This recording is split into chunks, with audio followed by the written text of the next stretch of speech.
ఈ సంవత్సర వాగ్దానం ఏంటంటే, వారి కన్నుల ఎదుట నిన్ను గొప్ప, 4వ అధ్యాయానికి వచ్చేటప్పటికి నేను గొప్ప చేసి ఉన్నాను అన్నాడు. ఈరోజు ప్రభు మనతో ఏం మాట్లాడుతున్నాడంటే, నేను ఈ కార్యములు చెయ్యబోతున్నాను అంటున్నాడు. మరి ఇప్పుడు ఆయన కార్యాలు చెయ్యాలని అంటే ఏం చెయ్యాలి? దేవుడు మన పట్ల, మన కుటుంబాల పట్ల ఆయన కార్యాలు చేయాలని అంటే, కార్యాలు జరగకపోవడానికి కారణం ఏంటో, కార్యాలు జరగాలంటే మనం ఏం చేయాలో 3 విషయాలు చెప్తాను. ఒకటి, మొట్టమొదటిది, ఫస్ట్ పాయింట్, విశ్వాసమును చూసి ఆయన కార్యములు చేస్తాడు. ఎప్పుడు కార్యాలు చేస్తాడు?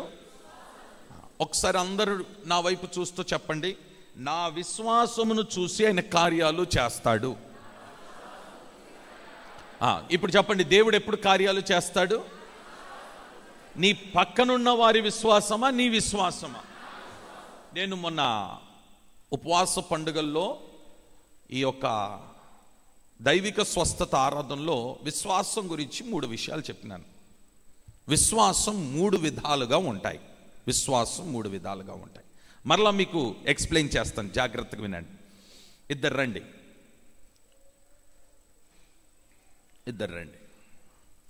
ఇటు నా వైపు చూస్తూ వినండి. ఈ బ్రదరు చనిపోయినాడు. ఇప్పుడు చనిపోయిన ఇతన్ని లేపాలని అనుకుంటున్నాను నేను ప్రార్థన చేసి. విశ్వాసం ఎవరిలో ఉండాలి? చనిపోయిన వ్యక్తిలో ఉండాలా? చనిపోయిన వ్యక్తిని లేపాలని అనుకున్న దైవజనుల్లో ఉండాలా? అందరూ మాట్లాడాలా? రైట్, నువ్వు కొంచెం వెనకాల చేరు. ఇతను ఫ్రెండ్, ఇతను చనిపోయినాడు. ఈ కౌరు ఇతనికి తెలిసింది, కానీ ఇతనికి ఒక విషయం తెలుసు, పలానా దైవజనుడి దగ్గరికి వెళ్తే ప్రార్థన చేయిస్తే ఇతను బతుకుతాడని ఇతనికి తెలుసు. కాబట్టి ఈ వ్యక్తి, చనిపోయిన వ్యక్తి దగ్గరికి నన్ను తీసుకొని వెళ్తున్నాడు. ఓకే, ఇప్పుడు విశ్వాసం ఎవరిలో ఉండాలి? నాలోనా, అతనిలోనా? మాట్లాడాలా? ఒకటి, ఈ చనిపోయిన వ్యక్తిని లేపాలంటే ఎవరికి ఉండాలా? చనిపోయిన వ్యక్తిని నా యొద్దకు తీసుకొచ్చిన వ్యక్తి ఉన్నాడు ఇక్కడ, అతనిలో ఉండాలా, నాలో ఉండాలా, చనిపోయినలో ఉండాలా?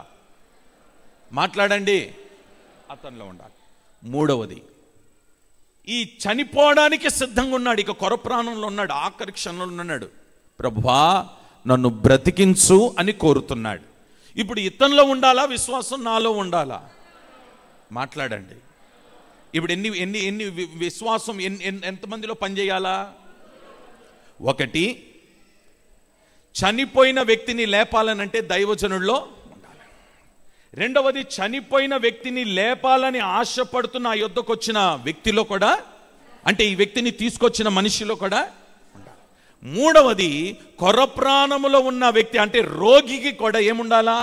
విశ్వాసం ఉండాలి. ఈ విశ్వాసం ఎప్పుడైతే పని చేస్తుందో అక్కడ రాయబడి ఉంది, నేను కార్యములు చేస్తాను. ఆమేన్ చెప్పండి గట్టిగా, హల్లెలూయా. ఇప్పుడు విశ్వాసం పని చేయాలనంటే విశ్వాసం అందరిలో ఉండాలి. ఒకటి, రోగిలో ఉండాలి. రెండవది, రోగిని తీసుకొచ్చిన వ్యక్తిలో ఉండాలి. మూడవది, రోగిని బాగు చేసే. ఆమేన్. అర్థమైందన్నవారు ఆమేన్ చెప్పండి. ఇంకొంచెం గట్టిగా చెప్పండి. సరే, ఇప్పుడు దేవుడు నీ పట్ల కార్యము చెయ్యాలి అంటే నీలో ఏముండాలి? కొంచెం గట్టిగా చెప్పండి. ఇప్పుడు బైబిల్ చెప్తున్న మాట ఏంటంటే, నీ యొక్క విశ్వాసమును చూసి ఆయన కార్యాలు చేస్తాడు.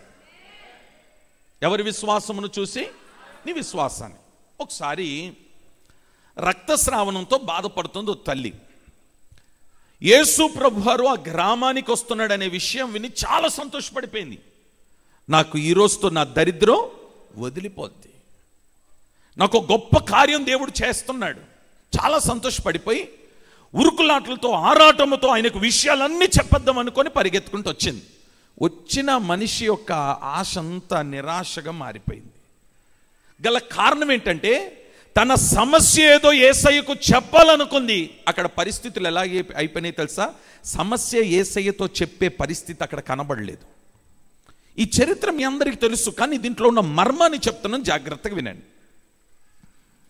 యేసయ్యకు సమస్య చెప్పి ప్రార్థన చేయించుకోవాలనుకుంది వచ్చి, యేసయ్య మా గ్రామానికి వస్తున్నాడు, నా సమస్య ఏంటో చెప్పి, నా రోగం ఏంటో చెప్పి ప్రార్థన చేయించుకోవాలనుకున్నది. పాపం వచ్చిన తర్వాత అక్కడ పరిస్థితులు ఎలా అయిపోయినాయి అంటే, యేసయ్య చుట్టూరు మగవారు ఉన్నారు, అక్కడ 12 మంది శిష్యులు ఉన్నారు, జనం ఉంది, జన సముద్రం కనబడుతుంది, వారి మధ్య ఆయన నిలబడి ఉన్నాడు. ఇప్పుడు బాధ ఏంటంటే, ఈమెకున్న సమస్య చెప్పుకోలేని సమస్య. కేవలం యేసయ్యకు మాత్రమే చెప్పాలనుకుంది, కానీ సమస్య ఎంత తీవ్రమైన సమస్య అంటే, అక్కడున్న పరిస్థితులను బట్టి చెప్పుకోలేక నలిగిపోతుంది, కృంగిపోతుంది. ఆ సమయంలో ఆమెలో ఒక విశ్వాసం కలిగింది. ఏంటా విశ్వాసం అంటే, నేను నా యేసయ్యకు సమస్య చెప్పుకోలేకపోతున్నాను కదా, ఇంతమంది ముందు నా పేరు నేను ఎలా పాడు చేసుకోను, ఇంతమంది ముందు నాకున్న రోగాన్ని నేను ఎలా చెప్పగలను, చెప్పలేను కదా, ఏం చెయ్యాలి అర్థం కాని పరిస్థితిలో ఆమెలో పనిచేసిన విశ్వాసం ఏంటో తెలుసా? నేను యేసయ్యకు నా రోగం చెప్పకపోయినా, నా యేసయ్య చెంగులో కూడా, ఆయన వస్త్రములో కూడా స్వస్థత ఉంది, ముట్టుకొని వదిలేస్తానన్నది. ఆమె బాగవడానికి గల కారణం ఏంటో తెలుసా? సమస్య చెప్పుకోలేదు, విశ్వసించి ఆయన వస్త్రం ముట్టింది. నేను అంటాను, కొన్నిసార్లు కొన్ని పరిస్థితులు, కొన్ని సమస్యలు ఎలాగుంటాయంటే, చెప్పుకునేటివి ఉంటాయి, కొన్ని చెప్పుకోలేనివి ఉంటాయి. ఇప్పుడు నేను ఒక మొగ దైవజనుణ్ణి, కొంతమంది స్త్రీలు కొన్ని చెప్పుకోలేని జబ్బుతో వచ్చి నిలబడతారు, చెప్పుకోలేని జబ్బుతో నిలబడతారు. ఈ జబ్బుతో నిలబడిన ఆ వ్యక్తి ఎలా చెప్పాలి అయ్యగారికి అని ఆలోచన చేస్తుంటది. నేను అంటాను, ఆ సమయంలో ఈ రక్తస్రావణముతో బాధపడిన ఈ మనిషి ఎలా విశ్వసించిందో, అట్టి విశ్వాసంగా నీ కలిగి ఉంటే ఈ రోజే నా దేవుడు నీకు కార్యము చెయ్యునుగాక. మొన్న దైవిక స్వస్థత ఆరాధనలో ఓ తల్లిగారికి ఈ తల నిండా కురుపులు వచ్చేసి గోక్కుంటుంది భయంకరంగా. ఆ గోకుడు రోగాన్ని ఎలా చెప్పాలి అయ్యగారికి అర్థం కాక నా దగ్గరకు వచ్చి మామూలుగానే నిలబడింది, ప్రార్థన చేయించుకుంది. ప్రార్థన చేసేటప్పుడు ఆ తైలం తీసి ఆమె తల మీద పెట్టి ప్రార్థన చేసి పంపించినాను. ఇంచుమించు 1 నెల రోజులుగా బాధపడుతుంది, కానీ చెప్పుకోలేకపోతుంది. చెప్తే అసహ్యంగా కనబడుతుంది, ఎందుకంటే ఆడ మనిషి కదా, జుట్టు గోక్కుంటా ఉంటే, తల గోక్కుంటే అసహ్యంగా కనబడుతుంది కదా, ఎలా చెప్పాలో అర్థం కాక మౌనంగా ఉండిపోయింది. విశ్వసించి వచ్చింది, తల మీద చేతుల నుంచి ప్రార్థన చేసిన తర్వాత మొన్న బుధవారం ఆమె చెప్పిన సాక్ష్యం ఏంటంటే, ఆనాడు చేయి పెట్టిన దగ్గర నుండి ఇప్పుడు వరకు నా తల దురద రాలేదు అని అన్నది. ఎలా జరిగింది? చెప్పితే కాదు. నేను నీకు చెప్పాలనుకున్న మాట ఏంటంటే, చెప్పితే కాదు, నీ విశ్వాసమును బట్టి, నీ విశ్వాస పరిమాణమును బట్టి నీ కార్యాలు చేస్తాడు దేవుడు. నువ్వు విశ్వసించి అయ్యా నేను ఈ సమస్యతో ఉన్నా కానీ చెప్పుకోలేను, నీ ముందు నిలబడుతున్నాను, నిలబడు. నా దేవుడు ఎవరో తెలుసా? విశ్వసించు వారిని చూసి ఆయన కనికరించి కరుణ చూపి కార్యములు చేయగలిగిన దేవుడు, మనం ఆరాధిస్తున్న దేవుడు నజరేయుడైన యేసుక్రీస్తు. ఆమేన్ చెప్పండి ఒకసారి గట్టిగా. హల్లెలూయా. చేతులెత్తి హల్లెలూయా. మరొక విషయం చెప్తాను. విశ్వాసం ఏం చేస్తుంది? విశ్వాసం మనల్ని దేవునికి దగ్గరగా నడిపిస్తుంది. ఇప్పుడు చెప్పండి, విశ్వాసం మనల్ని ఏం చేస్తుందట? ఇంకొంచెం గట్టిగా చెప్పండి. ఇప్పుడు ఆ రక్తస్రావణంతో బాధపడుతున్న ఆ తల్లి దేవునికి దగ్గరగా రావడానికి గల కారణం ఏం పనిచేసింది? విశ్వాసం పనిచేసింది.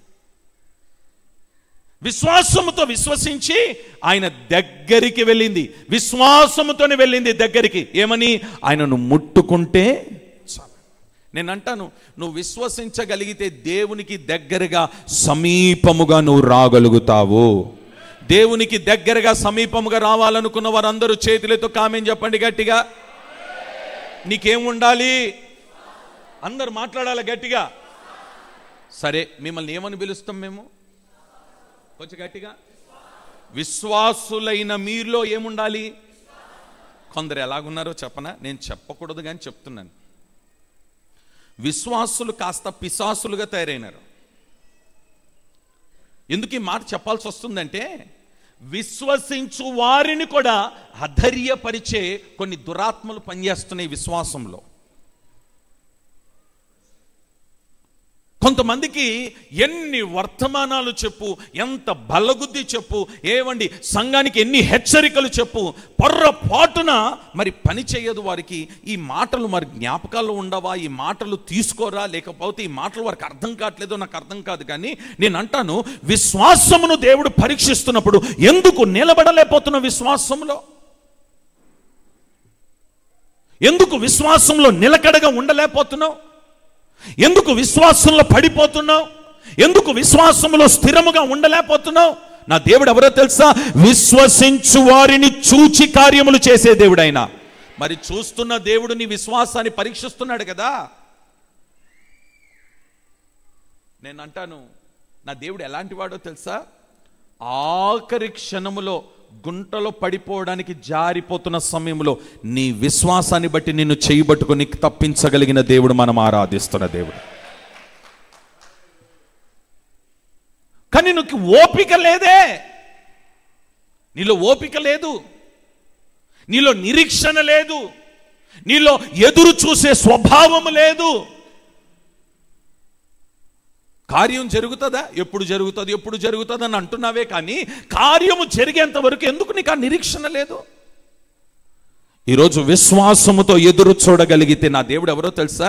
నీ విశ్వాసమును చూసి, నీ ఓపికను చూసి, నీ యొక్క నిరీక్షణను చూసి, నీ యొక్క ఆ భారాన్ని చూసి దగ్గర నిలిచి నీ విశ్వాసమును చూసిన దేవుడు కార్యములు చేస్తాడు. వెంటనే ఆయన ఏమన్నాడో తెలుసా? నాలో నుండి ఒక ప్రభావము. నేను చెప్పాలనుకున్న మాట ఏంటంటే, నువ్వు విశ్వసించగలిగితే దేవునికి దగ్గరగా నువ్వు రాగలుగుతావు, దగ్గరికి నువ్వు రాగలుగుతావు. నీ ఉద్యోగ విషయమే కానీ, వ్యాపార విషయమే కానీ, ఇంటి విషయమే కానీ, పిల్లల విషయమే కానీ, రోగం విషయమే కానీ, సమస్యల విషయమే కానీ, ఆర్థిక విషయంలో కానీ నువ్వు చేయాల్సిన పని ఏంటో అంటే విశ్వసించు.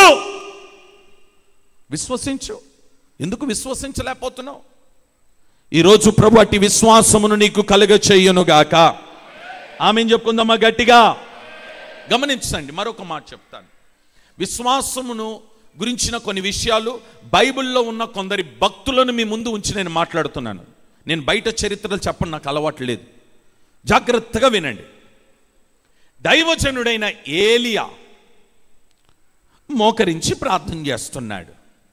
ఈ లోపు రాజు వచ్చి, అయ్యా ఇప్పటికే 3 సంవత్సరాలు అయిపోయింది, వర్షం లేదు, పొలం ఎండిపోతుంది, పంట ఎండిపోయింది, బీడు బారిన భూమిగా మారింది, ఇత్తనాలు లేవు, ప్రజలకు ఆహారం లేదు, చనిపోతున్నారు. వెంటనే ఈ దైవజనుడుండి మోకరించి ప్రార్థన చేస్తున్నాడు. ప్రార్థన చేసి ఆ పక్కనున్న శిష్యుడితో ఏమన్నాడో తెలుసా? వెళ్ళి ఆకాశము తట్టు చూడు. వెళ్ళాడు, చూచున్నాడు, వచ్చున్నాడు. ఏమన్నాడో తెలుసా? నాకేమీ కనబడలేదయ్యా అని అన్నాడు. కానీ ఈ దైవజనుడు విశ్వసిస్తున్నాడు. ఏమని విశ్వసిస్తున్నాడు? నేను విశ్వసిస్తున్నాను గనక నా దేవుడు కార్యము చేస్తాడని ఇతను నమ్ముతున్నాడు. ఇతన్ని నమ్మి ఆ రాజు కూడా వచ్చి ఎవరికి చెప్పినాడు? వాస్తవానికి సమస్యలు వస్తే సమస్యలు ఎవరి దగ్గరికి వెళ్తాం? రాజు దగ్గర. కానీ ఇప్పుడు రాజుకు సమస్య వచ్చింది, ఎక్కడికి వచ్చినాడు? దైవజనుడు. ఎందుకు వచ్చున్నాడంటే ఆ రాజుకు ఒక విశ్వాసం ఉంది, ఈ దైవజనుడి దగ్గరికి వెళ్తే కార్యాలు. ఆమెన్ చెప్పండి గట్టిగా. ఇప్పుడు మీకు చెప్పాలనుకున్న మాట ఏంటో తెలుసా? రాజుకున్న విశ్వాసం కొద్ది ఈ శిష్యుడికి లేదు. రాజుకున్న విశ్వాసం ఈ శిష్యుడికి లేదు. రాజు వచ్చి దైవజనుడి దగ్గర మొరపెడుతున్నాడు. ఈ దైవజనుడి దగ్గర ఉన్న శిష్యుడు ఏమంటున్నాడు తెలుసా? అయ్యా నాకేమీ కనబడలేదు అన్నాడు. వెంటనే దైవజనుడు చేతులుంచి ప్రార్థన చేసి, ఇప్పుడు వెళ్ళి చూడు. వెంటనే అంటాడు, అయ్యా ఆకాశముల అరచెయ్యంత మేఘము నాకు కనబడింది. అంటే విశ్వాసం లేని వ్యక్తికి ఈ దైవజనుడు ఎప్పుడైతే చెప్పి ప్రార్థన చేస్తున్నాడు, అతను ఏం కలిగిందట? విశ్వాసం కలిగి. వెంటనే ఏమన్నాడో తెలుసా? నాకు ఒక ధ్వని వినబడుతుంది. ఆమె చెప్పండి ఒకసారి గట్టిగా. ఏం వినబడుతుందట? ఈ ధ్వని వినబడడానికి ఏది పనిచేసిందండి? మాట్లాడాలా? ఎందుకో ఈరోజు మీకు విశ్వాసం గురించి కొన్ని మాటలు చెప్పాలనుకుంటున్నాను. చాలామందికి విశ్వాసంలో నిర్లక్ష్యత ఆత్మ ఒకటి పనిచేస్తుంది. తొందరపాటు జరుగుతుంది. ఏ తొందరపాటో తెలుసా? విశ్వాసము ద్వారా జరగబోతున్న పనిని మీరు విశ్వాసం ద్వారా జరగనివ్వకుండా మీ సొంత ప్రయత్నాలు చేసి ఓడిపోతున్నారని ప్రభు చెప్పమన్నాడు మీకు. మరలా చెప్తున్నాను, విశ్వాసము ద్వారా జరగవలసిన కార్యము జరగనివ్వకుండా మీ సొంత తొందరపాటు పనుల వలన ఆ విశ్వాసం ద్వారా జరగవలసిన పని జరగట్లేదు గనుక నువ్వు ఓడిపోతున్నావు. అర్థమైంది అన్న వారందరూ కామెంట్ అన్నాడు చూద్దాం. అర్థమైందా? నువ్వు ఓడిపోవడానికి గల కారణం ఏంటంటే నువ్వు విశ్వాసివే, నీలో విశ్వాసం ఉంది కానీ విశ్వాసానికి నువ్వు పని పెట్టట్లేదు, విశ్వాసాన్ని పరీక్షించట్లేదు. నేను అంటాను, ఇటు చూడండి, నా వైపు చూస్తూ వినండి. విశ్వాసము ద్వారా కార్యాలు జరిగితే నువ్వు ఎవ్వరికి రుణబడి ఉండాల్సిన అవసరం లేదు. ఈ మాట నోట్ చేసుకోండి. విశ్వాసము ద్వారా కార్యము జరగకుండా నీ సొంత ప్రయత్నం నువ్వు చేస్తే ఏ రోజుకైనా నువ్వు రుణబడి ఉండవలసిందే వ్యక్తులకు, మనుషులకు, నరులకు. విశ్వాసము ద్వారా కార్యాలు జరిగితే దేవునికి తప్ప ఈ భూమి మీద ఏ నరుడికి నువ్వు రుణపడాల్సిన అవసరమే లేదు. ఇప్పుడు ఏది కావాలి మీకు? మనుషులకు రుణబడి ఉంటారా, దేవునికి రుణబడి ఉంటారా? ఇంకోటి చెప్తాను, మనుషులకు నువ్వు ఎంత రుణబడి ఉన్నా ఏ రోజుకైనా ఏ మనిషి నీకు సహాయము చేస్తున్నాడో ఆ మనిషికి నువ్వు బానిసవి. దేవుడికి నువ్వు సహాయం, దేవుడే నీకు సహాయం చేస్తే దేవునికి నువ్వు బానిసగా ఉండవు, దేవుని కుమారుడు అయి ఉంటావు. కుమారుడుగా ఉండాలనుకుంటున్నావా, బానిసగా ఉండాలనుకుంటున్నావా? కుమారుడుగా ఉండగోరిన వాడు విశ్వాసముల ఎదురు చూస్తాడు, బానిసగా ఉండగోరిన వాడు సొంత ప్రయత్నాలు చేస్తాడు. నీకు ఈ పగటి వేళ ధ్వని వినబడునుగాక. చెప్పాలి, ఏం వినబడాలి? ఇంకొంచెం గట్టిగా చెప్పండి. ధ్వని వినబడాలి. అందరూ చెప్పండి, ఏం వినబడాలి? ధ్వని వినబడాలి. ఏ ధ్వని? ఏ ధ్వని? వర్షపు ధ్వని వినబడినట్లుగా నీ కొరకు దేవుడు కార్యములు చేసే ధ్వని వినబడునుగాక. కొట్టు చప్పట్లు గట్టిగా. దేవుడు నీ కొరకు కార్యములు చేసే ధ్వని. ఎంతమంది విశ్వసిస్తున్నారు? విశ్వసించిన వారు కుడి చేయి పైకెత్తు కామెంట్ చెప్పండి. వెనకాల ఉన్న వారు క్లియర్గా విందా? క్లియర్గా ఉందా? మంచిగా వినబడుతుందా? వెనకాల ఇటు అమ్మ తల్లులారా వినబడుతుందా? ఇప్పుడు చెప్పండి, విశ్వాసపు ధ్వని ఈరోజు మీకు వినబడును గాక. సరిపోలేదండి, ఎంతమంది ఉన్నారు? మీరు స్వరం ఎత్తితే ఎలాగుండాలా?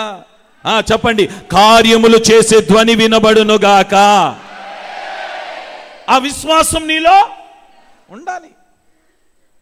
ఆ విశ్వాసం నీలో ఉండాలి. ఇప్పుడు విశ్వాసం పని చేయాలనంటే నువ్వు అనాల్సిన మాట ఏంటో తెలుసా?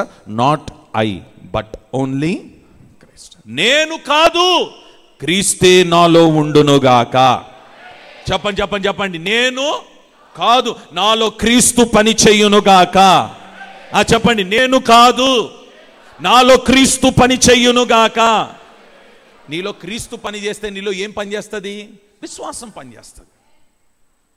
నీలో నీవే పని చేస్తే నీలో విశ్వాసము పని చెయ్యదు. ఈ సంవత్సరం ముగించే లోపు మీ కుటుంబాలలో కార్యాలు జరగాలని నా దేవుడు మాట్లాడుతున్నాడు. ఈ నెల ప్రారంభంలోనే అంటున్నాడు, నువ్వు విశ్వసించాలి తప్ప నీ సొంత ప్రయత్నాలను నువ్వు చెయ్యొద్దు. స్తోత్రం స్తోత్రం.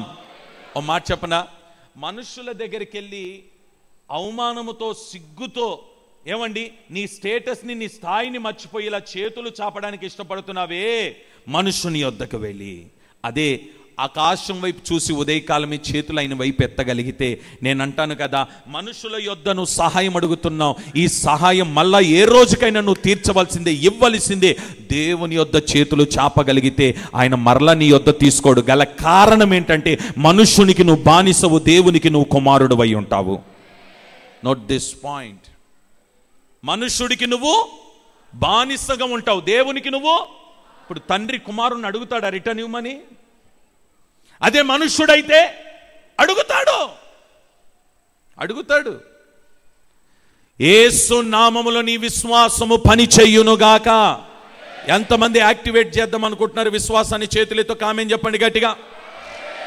ఇంకొంచెం గట్టిగా, ఇంకొంచెం గట్టిగా. మరొక మాట చెప్తాను. దైవజనుడైన ఏలియా ఒక బలిపీఠం కట్టినాడు. దానికి ముందు ఏమండి బయలు దేవతల ప్రవక్తలు కూడా ఒక బలిపీఠం కట్టినారు. ఈ బలిపీఠం మండాలి. మండాల్సిన బలిపీఠం, బయలుదేవతల ప్రవక్తలు కట్టిన బలిపీఠం ఎండిన బలిపీఠం, దైవజనుడైన ఏలియా కట్టిన బలిపీఠం తడిసిన బలిపీఠం. మరి తడిసిన బలిపీఠం మండాలి అని అంటే ఇప్పుడు దైవజనుల్లో ఏం పని చేయాలి? మాట్లాడండి. నేను అంటాను, మనుష్యుని ఆలోచనకు అది అసాధ్యం. తడిసిన బలిపీఠము మండించకుండా అది మండాలి అని అంటే మనుష్యుని ఆలోచనకు అది అసాధ్యం. దాని అర్థం ఏంటో తెలుసా? నీ ఆలోచనలకు నువ్వు వెళ్తే నువ్వు చేస్తున్న ప్రయత్నాలకి అది అసాధ్యం. నీ చదువుకి అది అసాధ్యం, నీ స్టేటస్కి అది అసాధ్యం, నీకొచ్చే రాబడికి ఆ ఇల్లు అసాధ్యం, నువ్వు చదువుకున్న చదువుకి ఆ ఉద్యోగం అసాధ్యం, నువ్వు చేస్తున్న పనికి అంత జీతం అసాధ్యం, నీకున్న పరిస్థితులను బట్టి, నీకున్న ఆ సమస్యలను బట్టి నీకు రావలసినవన్నీ రావు, అది అసాధ్యం, నీకు అసాధ్యం. దైవజనుడైన ఏలియా కూడా అది అసాధ్యమే. కానీ ఈ దైవజనులు ఏం పనిచేసిందో తెలుసా? విశ్వాసం పనిచేసింది.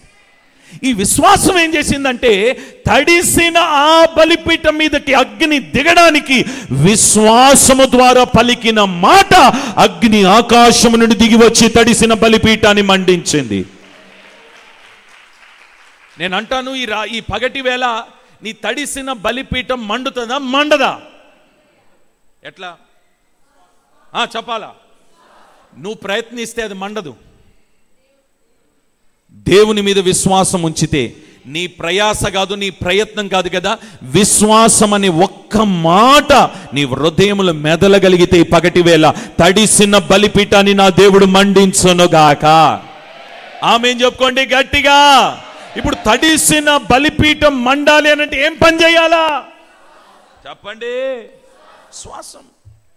ఈ మాటలన్నీ ప్రభు ఈరోజు మీకు జ్ఞాపకం చేయమన్నాడు. ఎందుకో తెలుసా? కొందరు విశ్వాసం నుండి తొలగిపోతున్నారు, కొందరు విశ్వాసం నుండి జరిగిపోతున్నారు, కొందరు అవిశ్వాసులుగా మారిపోతున్నారు, కొందరు విశ్వాసమును నిరీక్షణ ఉంచక, విశ్వాసం మీద మనసు పెట్టక సొంత ప్రయత్నాలు చేసి ఓడిపోతున్నారు. ఈ సంవత్సరం నువ్వు ఓడిపోవడానికి వీల్లేదు, నా దేవుడు మాట ఇచ్చున్నాడు నీకు. మరి మాట దేవుడు నెరవేర్చాలంటే నీలో ఏం పని చేయాలా? పని చేయాలా? నేను నిన్ను గొప్ప చెయ్య మొదలు పెడతానన్నవాడు నరుడా? నేను గొప్ప కార్యాలు చేస్తానన్నవాడు మనిషా? నీ తల్లా నీ తండ్రా? నీ తల్లి నీ తండ్రి స్తోమత లేని వారై ఉండొచ్చు, కానీ ఈ మాట ఇచ్చిన దేవుడు భూమి ఆకాశములను సృష్టించిన ఐశ్వర్యవంతుడు కదా. సవాలు విసిరి చెప్తున్నాను ఈరోజు, గొప్ప కార్యాలు చేస్తానన్న మాట తప్పడైనా, మాట తప్పని దేవుని మనం ఆరాధిస్తున్నాం. ఇప్పుడు ఆయన అనే మాట ఏంటో తెలుసా? విశ్వసించు వారిని నేను చూస్తున్నాను. మరి ఆయన కన్నులు వెతుకుతున్నప్పుడు ఏది నీలో విశ్వాసం? ఏది నిన్ను చూస్తున్నప్పుడు విశ్వాసం ఎక్కడ కనబడట్లేదు కదా. ఈరోజు యేసు నామములో నువ్వు విశ్వసించి చూడు, తడిసిన బలిపీఠాన్ని నా దేవుడు అగ్ని చేత మండించునుగాక. అక్కడ దైవజనుడు గంటల తరబడి ప్రార్థన చేయలేదు. అమ్మా వినాలా? గంటల తరబడి ప్రార్థన చేయలేదు. మనం అనుకుంటాం మేము విశ్వాసంతో గంటల తరబడి ప్రార్థన చేస్తున్నాం, ఎందుకు కార్యం జరగట్లేదు? నో, విశ్వాసముతో చేసిన ప్రార్థన గంటల తరబడిన ప్రార్థన అవసరం లేదు. విశ్వాసంతో కూడిన ప్రార్థన క్షణాలు చాలు, క్షణాలు చాలు, క్షణాలు చాలు, కార్యాలు నా దేవుడు చేస్తాడు. Praise the Lord, praise the Lord, praise the Lord, praise the Lord, praise the Lord, hallelujah. ఇంకొక వ్యక్తిని మీకు జ్ఞాపకం చేస్తా. ఇతను ఎవరో తెలుసా? యుద్ధానికి బయలుదేరమని దేవుడు అన్నాడు ఇతనితో. ఇతని పేరేంటంటే గిద్యోన్. అని అందరు ఎవరు? ఇప్పుడు గిద్యోన్ ఏమన్నాడంటే, యుద్ధానికి వెళ్తానయ్యా, మరి యుద్ధములో నేను గెలవాలని అంటే నాకు కొన్ని సూచన కావాలా, నీ యుద్ధం నుండి నాకు కొన్ని పర్మిషన్స్ కావాలి, దయచేసి అది నాకు గాని బయలుపరిస్తే తప్పనిసరిగా నేను యుద్ధానికి వెళ్తాను. దేవునికి స్తోత్రం కలుగును గాక. ఆమెను చెప్పుకోండి ఒకసారి గట్టిగా. ఏమంటే కొంతమందికి సేవా దర్శనం ఉంటుంది. సేవా దర్శనం కలిగిన వారు వెంటనే సేవకు రారు. వాళ్ళు ఏమడుగుతారో తెలుసా? నేను సేవకు వెళ్ళాలంటే నాకు ఏదైనా సూచన చూపించయ్యా, నాతో మాట్లాడయ్యా, దర్శనం రీతిగా మాట్లాడు, కళ రీతిగా అయినా మాట్లాడు, ఏదో రకంగా నాతో మాట్లాడు, నువ్వు మాట్లాడితే నేను సేవ చేస్తాను అంటాడు. అప్పుడు దేవుడు ఏదో ఒక కళ ద్వారానో, దర్శన రీతిగానో, ప్రవచన రీతిగానో, సేవకుని ద్వారానో, వాక్య రీతిగానో మాట్లాడతాడు. ఆ మాటలు పట్టుకొని సేవలు అడుగు పెడితే జయాన్ని చూస్తాడు. ఓకే, ఇప్పుడు ఈ గిద్యోను యుద్ధానికి బయలుదేరడానికి ముందు మోకరించి ప్రార్థన చేస్తున్నాడు. ఏమని ప్రార్థన చేస్తున్నాడో తెలుసా? అయ్యా, ఈ కళ్ళెములో గొర్రె బొచ్చు నేను ఉంచున్నాను. జాగ్రత్తగా వినండి. ఇప్పుడు ప్రార్థన చేస్తున్నాడు. ఏ ప్రార్థన ఇది? విశ్వాసముతో కూడిన ప్రార్థన. ఏమనో తెలుసా? అయ్యా, నేను యుద్ధానికి బయలుదేరాలంటే నాకు నీ యుద్ధ నుండి ఒక సూచన కావాలి. ఆ సూచన కూడా ఎలా అడుగుతున్నాడు? విశ్వాసముతో అడుగుతున్నాడు. ఏమని అడుగుతున్నాడో తెలుసా? ఆకాశము నుండి రాత్రి మంచు పడాలి, నేను కళ్ళెములో ఉంచిన బొచ్చు తడవకూడదు, నేల తడవాలి అన్నాడు. నేను అంటాను, ఇది మనుషునికి అసాధ్యం, మన ఆలోచనలు కూడా అసాధ్యం. మరి ఎలా అడిగుంటాడు? ఎలా అడుగుంటాడు? ఎలా అడుగుంటాడు? విశ్వాసంతో అడిగినాడు. విశ్వాసంతో అడిగినాడు.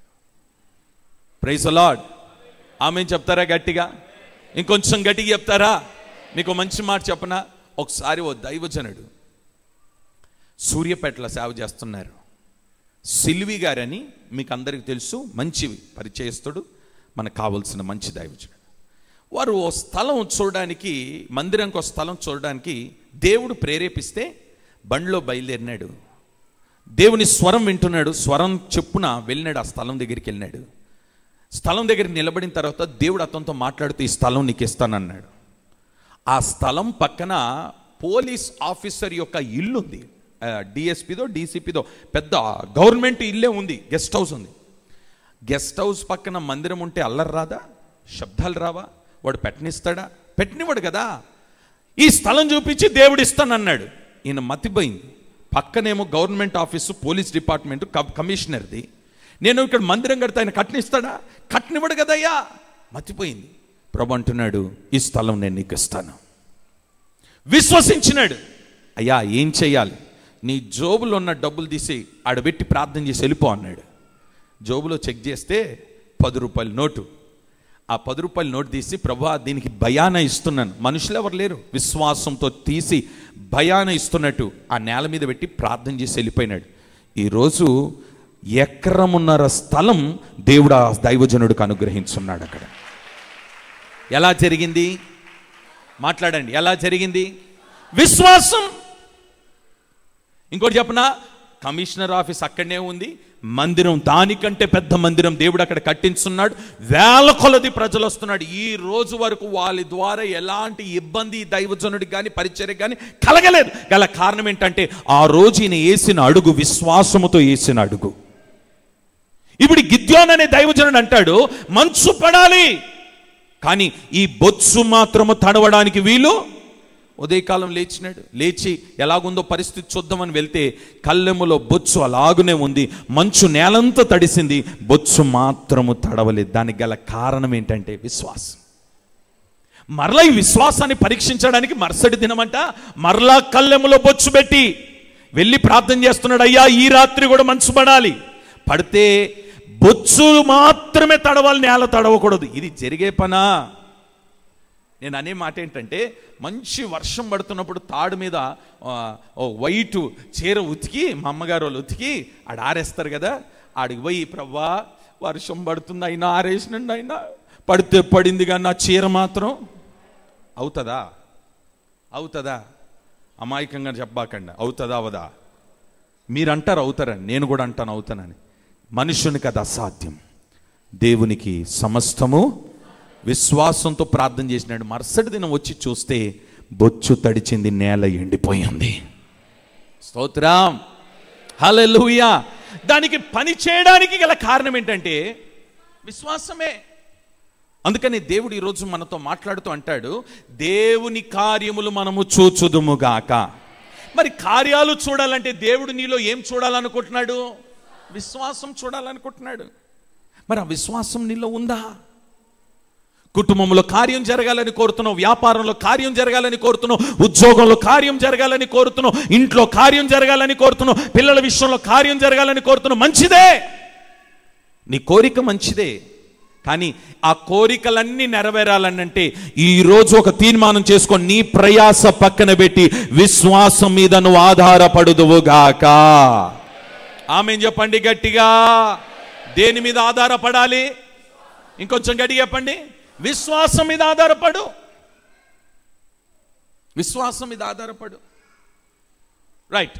రెండవ మాటలోకి వెళ్దాం. రెండవ పాయింట్లోకి వెళ్దాం. రెండవది, ఆయన నీ కన్నీళ్లను చూసి కార్యములు చేసే దేవుడు. ఇప్పుడు చెప్పండి రెండవది. ఒకటి మాట్లాడాల. ఒకటి ఏం చూస్తున్నాడట? కార్యం చేయాలంటే మొదట ఆయన ఏం చేస్తున్నాడు? విశ్వాసమును చూస్తున్నాడు. రెండవది ఇప్పుడు ఏం చూస్తున్నా అంటున్నాడు? కన్నీళ్లు. గట్టిగా చెప్పండి, ఏం చూస్తున్నాడు? నేను అంటాను, నీది చాలా గట్టిగుండి ఉండొచ్చు. నువ్వెంత మొండోడివైనా, నువ్వు ఎంత మూర్ఖుడివైనా, ఎంత కఠినాత్ముడివైనా, మనుష్యుల ముందు నువ్వు ఏడవకపోయినా దేవుని దగ్గరకు వస్తే మాత్రం నువ్వు ఖచ్చితంగా కన్నీరు విడవాల్సిందే. కార్యము జరగాలి అని నువ్వు కోరుకుంటే నీ కన్నీరే నీకు కార్యము జరిగించునుగాక. నమ్మిన వారు ఆమేన్ చెప్పుకుంటారా గట్టిగా? నేను అంటాను, పెద్ద పెద్ద చరిత్రలు మనం గమనించుకుంటూ వెళ్తే, గొప్ప గొప్ప దైవజనుల చరిత్రలు మనం గమనించుకుంటూ వెళ్తే, వారి దీవెనలు, వారి ఆశీర్వాదాలన్నీ ఎక్కడ దాగున్నాయి తెలుసా? కన్నీటిలో దాగి ఉన్నాయి. కన్నీటిలో దాగి ఉన్నాయి. అందుకని ప్రభు అంటున్నాడు, నీ కన్నీళ్లను నా బుడ్డిలో దాచి ఉంచి ఉన్నాను అన్నాడు. నీ కన్నీరు నా బుడ్డిలో దాచి ఉంచున్నాను. ఇప్పుడు ఆ బుడ్డిలోకి ఆ కన్నీరు రావాలనంటే నీలో ఏం కారాలి? కన్నీరు కారాలి. నేను అంటాను, నీ కన్నీటి ప్రార్థన దేవుడు కార్యములు చెయ్యునుగాక. ఆమేన్ చెప్పండి ఒకసారి గట్టిగా. ఈ రోజుతో ఒక నిర్ణయం తీసుకోండి. ఈ రోజుతో ఒక నిర్ణయం తీసుకోండి. కార్యం జరగట్లేదు అని చెప్తున్నావే, కార్యం జరగట్లేదని మనుషుల దగ్గరికి వెళ్తున్నావే, కార్యం జరగట్లేదని దండం పెట్టుకుంటున్నావే, నేను అంటాను, ఎవరి దగ్గరికి వెళ్ళి కన్నీరు పెట్టినా ఏ నరుడు నీకు కార్యము చేయడు. కానీ కన్నీటితో దేవుని సన్నిధికి వచ్చి ఆయన పాదాలు తడపగలిగితే ఈ పగటి వేళ నా దేవుడు నీ కన్నీరు చూసి నీకు కార్యములు చెయ్యునుగాక. చేతులెత్తి గట్టిగా హల్లెలూయా. ఇప్పుడు చెప్పండి, కార్యాలు జరగాలంటే ఏం పెట్టాలా? గట్టిగా మనుషుల ముందు. అమ్మా చెప్పండి, మనుషుల ముందు నో, వ్యక్తుల ముందు కాదు, తల్లిదండ్రుల ముందు కాదు, స్నేహితుల ముందు కాదు. దేవుని పాదాలు పట్టుకో, దేవుని సన్నిధిలో కన్నీరు విడు. ప్రభువా, నేను ఈ సన్నిధిలో కన్నీరు విడుస్తున్నాను. ఒక్క మాట చెప్పనా? నీవు కన్నీరు విడుస్తుంటే ఆయన పాదాల మీద పడినప్పుడంతా ఆహా, ఆ స్పర్శ చూసిన దేవుడు వెంటనే స్పందించడం ప్రారంభిస్తాడు. నా కుమార్తె ఏడుస్తుంది, నా కుమారుడు ఏడుస్తున్నాడు, నా కుమారుడు కన్నీళ్లు విడుస్తున్నాడు. మీకు విషయం చెప్తాను. బైబిల్లో ఉన్న ఒక మాట, మంచి మాట చెప్తాను. అందరూ కూడా లేఖనాలు తీయండి ఒకసారి. యెషయా గ్రంథం 38వ అధ్యాయం 3వ వచనం. యెషయా గ్రంథం 38వ అధ్యాయం 3వ వచనం. యెహోవా, మైక్, యెహోవా, ఆ మైక్ చూడమ్మా, ఇంకో మైక్ చూడు. యెహోవా యథార్థ హృదయుడనై సత్యముతో నీ సన్నిధిని నేను ఎట్లా నడుచుకొంటినో నీ దృష్టికి అనుకూలముగా సమస్తము నేను ఎట్లా జరిగించితినో కృపతో జ్ఞాపకం చేసుకోమని. గమనించండి, కృపతో జ్ఞాపకము చేసుకోమని హిజ్కియా కన్నీళ్లు విడుచుచు. ఎలా? కన్నీళ్లు విడుచుచు యెహోవాను ప్రార్థింపగా. అందరిటు నా వైపు చూడండి. హిజ్కియా కన్నీళ్లు విడుచుచు ఎవరికి ప్రార్థన చేస్తున్నాడు? యెహోవాను. అందరి నా వైపు చూసి చెప్పండి, ఎవరికి ప్రార్థిస్తున్నాడు? ఇంకొంచెం గట్టిగా నా వైపు చూస్తున్నారా? ఇతనికి వచ్చింది మరణకరమైన రోగం. మనుషులను ఆశ్రయించున్నాడు, డాక్టర్లను ఆశ్రయించున్నాడు, మందులను ఆశ్రయించున్నాడు, వైద్యాన్ని ఆశ్రయించున్నాడు, వ్యక్తులను ఆశ్రయించున్నాడు. ఏది వాడినా రోగం ఎక్కడ తగ్గలేదు. చివరికి ఆయనకు అర్థమైంది ఏంటో తెలుసా? ఇవి ఏవి ఆశ్రయించినా నా వల్ల కాలేదు కదా, నా రోగం బాగలేదు కదా. ఇప్పుడు యెహోవా తట్టు తిరిగి కన్నీళ్లు పెట్టుకున్నాడట. ఆ కన్నీళ్ళు ఏం చేసిందో తెలుసా? నా వైపు చూస్తున్నారా? కన్నీళ్లు విడిచుచు యెహోవాకు ప్రార్థించుచుండగా ఈ కన్నీటి ప్రార్థన వెళ్తున్న దైవజనుని పట్టుకొని మరలా తిరిగి రప్పించి ఏమన్నాడనంటే, ఈ దైవజనుడి నోట నుండి ఒక మాట విడుదలవుతుంది, నీ కన్నీటి ప్రార్థన దేవుడు విన్నాడు. ఎప్పుడు విన్నాడు? కన్నీటి ప్రార్థన విన్నాడు. నేను అంటాను, నీ తీవ్రమైన చిక్కు సమస్య నుండి విడుదల పొందాలనంటే ఏ నరుడ సమస్య నుండి విడిపించలేడు, కానీ నీ కన్నీటి ప్రార్థన ఈ పగటి వేళ నీ సమస్య నుండి విడుదల నీకు దయచేయునుగాక. నమ్మిన వారు చేతులెత్తుకి ఆమేన్ చెప్పుకోండి గట్టిగా. నీ రోగం నుండి విడుదల కలుగ చేయునుగాక, నీ పరిస్థితుల నుండి నీకు విడుదల కలుగ చేయునుగాక, నీ కన్నీటి ప్రార్థన నీ అప్పుల నుండి విడుదల కలుగ చేయునుగాక, నీ కన్నీటి ప్రార్థన పగిలిన గుండెలను, బాధించబడిన గుండెలకు వేదనను తొలగించి విడుదలనిచ్చునుగాక. పగిలిన గుండెతో కన్నీటితో ఆయన పాదాల దగ్గరికి రా. ఈరోజు ప్రభు నీ కన్నీరు చూడాలనుకుంటున్నాడు. నీ కన్నీటి ప్రార్థననే నీ కార్యాలు చేస్తాయి. ఇప్పటి వరకు ఏ పని జరగలేదు, ఏ పని ముట్టినా ఓడిపోతూ వచ్చినావు, ఓటమి కలిగింది, నష్టపడిపోయినావు, అవమానాలు పాలైపోయినావు, భయంకరమైన సమస్యలు ఎదుర్కొంటున్నావు, పరిష్కారము దొరకలేదు. ఈరోజు ప్రభు నీకు చెప్తున్నాడు, జవాబిచ్చి పరిష్కారం చెప్తున్నాడు. కన్నీళ్లు విడువు, కన్నీళ్లు విడుచు వారిని నేను చూచే దేవుడునై ఉన్నాను.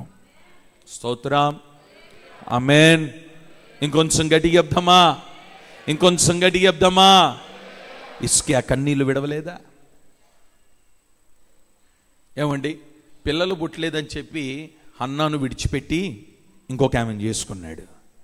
ఆమెను చేసుకున్న దగ్గర నుండి ఈమె బాధ ఇంతంత కాదు, వెళ్ళింది యెహోవా సన్నిధిలో ఏడవడం ప్రారంభించింది. ఆమె జీవితంలో కార్యం జరగడం గల కారణం ఏంటో తెలుసా? ఆమె కన్నీటి ప్రార్థనని మూయబడిన గర్భాన్ని దేవుడు తెరుచున్నాడు. ఈరోజు ఆ కార్యాన్ని దేవుడు ఇక్కడ చెయ్యునుగాక. ఈ ఆదివారము గర్భాలు, మూయబడిన గర్భాలను దేవుడు తెరుచునుగాక. నమ్మిన వారు చేతులతో ఆమేన్ చెప్పుకోండి గట్టిగా. ఓ గర్భము మూయబడిన వారి జీవితంలో నా దేవుడు నీ కన్నీటి ప్రార్థన ద్వారా కార్యములు చెయ్యునుగాక. చేస్తాడా చేయడా? అన్నా జీవితంలో చేసిన దేవుడు మన జీవితంలో చేయడా? ఎవరో చరిత్ర ఎందుకండి, బైబిల్లో ఉన్న చరిత్ర చూడండి. ఆమె కన్నీటి ప్రార్థన దేవుడు వినలేదా? ఇంకో మాట చెప్తాను. దేవుడు ఎలాంటి వాడనంటే, ఆహా, టైమింగ్ అంటే టైమింగ్ అండి నా దేవుడిది. ఎలాంటి టైమింగో చెప్తాను వినండి. విధవరాలు, కుమారుడు చనిపోయినాడు, పాడి ఎత్తుకొని తీసుకెళ్తున్నారు. పాడిలో తీసుకెళ్తున్నారు, చనిపోయినాడు, ఆ కుమారుడు చనిపోయినాడు. తల్లి విధవరాలు, ఎవ్వరు లేరు, నిస్సహాయ స్థితి, ఏడుస్తుంది, గుండెలు బద్దల ఏడుస్తుంది. అయ్యో ఒక్క కుమారుడే చనిపోయినాడే, ఏడుస్తుంది, దారంతా ఏడుస్తుంటే ఇంకొద్ది క్షణాలలో పాడిని తీసుకొని వెళ్ళి ఆ సమాధి మీద పెడతారు. అక్కడికి వెళ్ళిన తర్వాత ఇక కాల్చేయడమే, లేదా పాతి పెట్టడమే, ఇక ఏమి చేయలేం. కొన్ని క్షణాల్లోకి పాతి పెట్టే సమయంలో ఆహా, 12 మంది శిష్యుల్ని తీసుకొని ఎదురుపడ్డాడంట మన యేసయ్య. ఎదురుపడి కన్నీళ్లు విడిచిన తల్లిని చూసి ఇంకో కొన్ని క్షణాల్లో పాతి పెట్టబోతున్న సమయాన్ని చూసుకొని సమయాన్ని బట్టి కార్యములు చేయగలిగిన దేవుడు మనం ఆరాధిస్తున్న దేవుడు. ఇప్పుడు నేను అనే మాట ఏంటో తెలుసా? అయిపోయింది, ఇంకేముంది, అంతా అయిపోయింది, ఇంకేముంది, అయిపోయింది, ఇంకేముంది, అయిపోయింది, రేపు డేటు వచ్చేసింది, ఇంకేముంది, అయిపోయింది అనుకుంటున్నావు. సమయం అయిపోతుందని బాధపడుతున్నావు, సమయం లేదు అని బాధపడుతున్నావు, సమయం ఇక లేదు కదా, నా చరిత్ర ముగించింది అనుకున్నావు. ముగించింది అనుకున్న దగ్గర నువ్వు కన్నీరు విడవగలిగితే, సమయము లేకపోయినా సమయాన్ని ఏర్పాటు చేసి కార్యములు చెయ్యగలిగిన దేవుడు, ఆయన పేరు నజరేయుడైన యేసు క్రీస్తు.